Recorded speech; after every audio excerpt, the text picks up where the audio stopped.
Upplands, Väsby is a small, quiet town to the north of Stockholm. But back in the 70s, when the future band members were growing up there, it was far from quiet. Upplands, Väsby was quite a musical place. A lot of artists went there to live there or came from there. It was so much music going on. There was bands everywhere. You could walk down the streets and there was one band over here. You heard them rehearsing and you walk a few yards down the road and there's another band. There was this community of musicians in this little town of ours. I knew Joey because we were playing in the same soccer team, and I knew John. He was like the talk of the town guitar player, even at the age of 12, 13. I knew John Levin since, before. We just kind of were hanging out sometimes. I went to the same school with Joey. It was kind of cocky. I think he thought I was quite cocky because I just went up to him in school and said, "Hey, you think I can borrow your keyboard?" No social awareness. And he's like, well, I guess so. Joey, then 16, needed Gunnar's keyboards to write a song using the new electronic sounds that were coming through at the dawn of the 80s. I was in that room in my parents' place down in the basement, checking out, going through the sounds.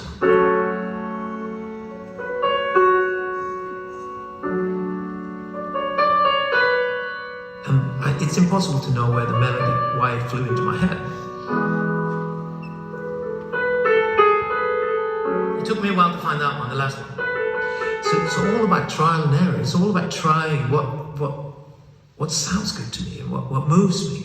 So I did this piece. It was 1 minute long that night, and I did a demo of it.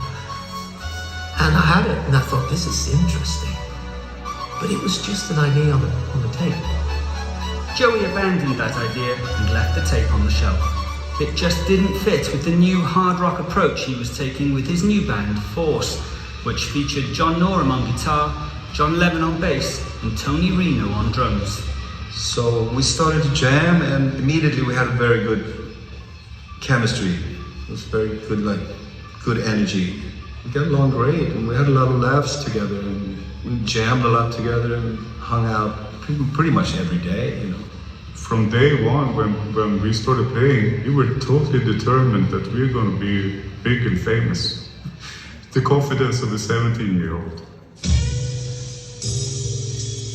With world domination the aim, Rolf Magnus Joachim Larsson changed his name to Joey Tempest after seeing the Shakespeare play in a school library. It could be cool to have something, and it became part of the whole thing.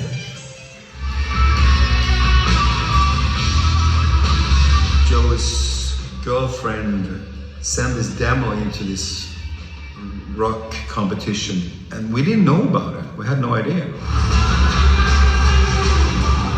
Force were one of 80 groups chosen to compete in various battles of the bands across Sweden.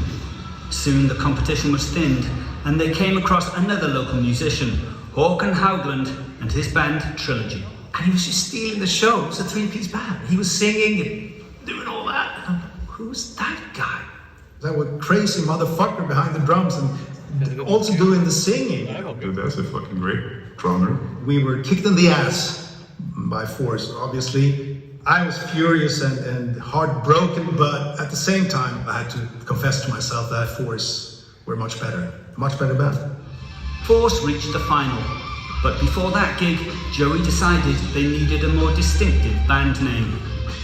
We were drinking beer, and he said, I got a new name for the band. So we were all curious, so what's the name of the band? No, hold on a second here, I'm not going to tell you yet. It's like, have a few more beers here first, I was so nervous telling the guys that name. So the night kept going and more beer, and eventually he told me and John, Europe.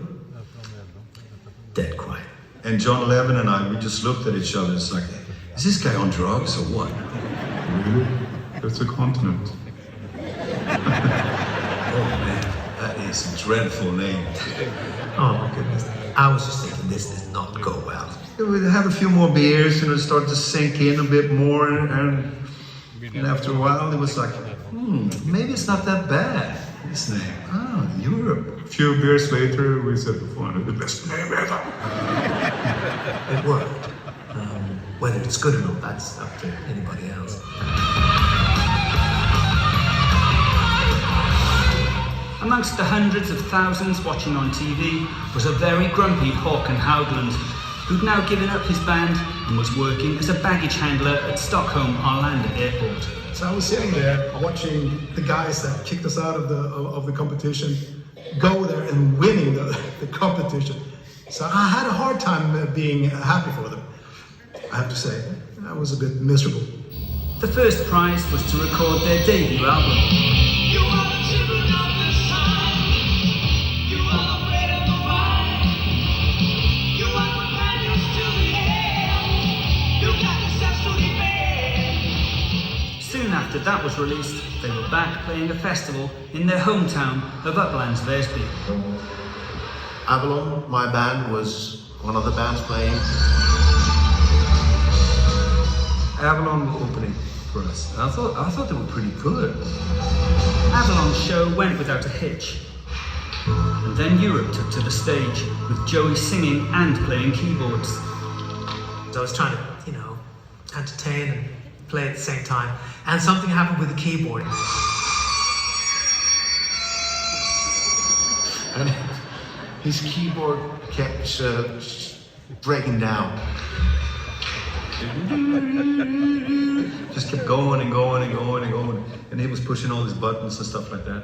And he was so upset about it. It was complete disaster. Would Gunnar save the day and lend Joey a keyboard for a second time? No. Not a chance. The album Wings of Tomorrow soon took flight, establishing their reputation as Scandinavia's best hard rock band.